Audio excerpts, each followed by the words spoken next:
The Australian economy has suffered its worst fall since 1991, and it seems our wild weather is to blame, with last summer's floods and cyclones shutting down agricultural production and coal exports. Yeah, with the carbon tax already unpopular with many voters, could this downturn see the tax's downfall? We took to the streets to gauge the reaction. The cost of living has already increased to a point where now, families are struggling, and that a carbon tax being introduced will have an impact by passing costs all the way down to the coalface, and I just don't think that we can cope with it right now. I think it's interesting that so many people can think that health could be user pays and education can be user pays, but using electricity and using petrol, oh no, that shouldn't be user pays. And I think all the people complaining about the carbon tax simply don't understand it. There are a lot of people that will struggle with additional costs. I mean, the cost of living is high as it is in Australia, so I think that'll definitely be a challenge. No, I don't agree with the tax, but I don't think the economy is too fragile to handle it. I think we're so well off compared with the rest of the world.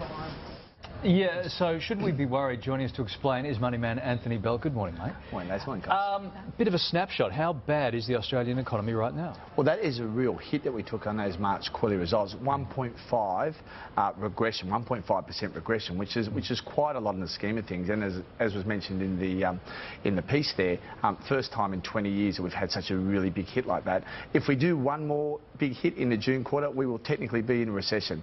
Right. But the big question remains as to what impact and effect the natural disasters of floods, cyclones, and also to bad weather even in Perth has had on our export trade and what that's actually done to GDP, and whether or not we get out of it a little bit quickly over this quarter. All right. Look here at what Australians should be most concerned about. Well, I think that the big issue is our economy is not growing, and if we went back to the budget, it was pretty simple. Our Treasurer told us that we're going to grow by around 3% this year. Now we're already minus 1.5 to start with, which is telling us that the economy actually isn't doing as well. The two-speed economy is not really doing as well as what everyone says it is. The number of new homes being built is really down, and that's going to be a problem because confidence isn't there, and job certainty and risk will continue to be a worry that if retail trade continues to be bad, people will actually put people off work, their staff off work rather, and then that has a real effect on confidence. Though I will add one point: Australians have become great savers. All of a sudden we are stacking money away because we're fearful about future interest rate rises or not being able to afford our cost of living. So we're saving a lot, which means we're not spending, and that's why it's hurting at the counter.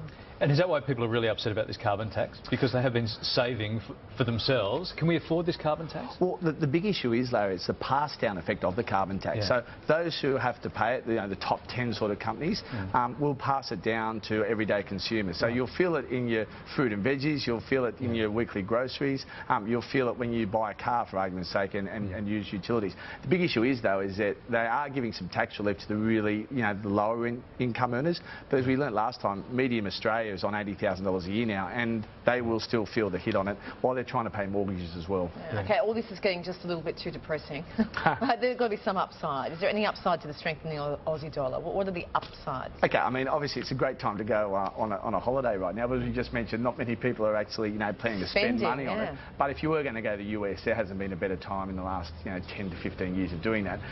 Low interest rates could come up, Kyles. If we keep on going into recession, that means that actually the credit card costs and mortgage costs may actually start to come down, and lower housing prices will also probably start, where competition is not as strong for buying new properties on a Saturday because everyone is too unsure as to what the future is going to be. So there could be a drop in affordable housing as well off the back of this. Okay, so we hate hearing the recession word, but you say we're close. How close are we going there? Look, what's the fraternity say? I would be surprised if we do, Les. I think that the economy will start to shape up, and you'll see it obviously in the April and May numbers that we're in now. So I'd be very, very surprised if we have two consecutive quarters where we are in decline. All righty. We'll see you again soon. Thanks, Anthony. Thanks, Kyles. Okay. Thanks, mate.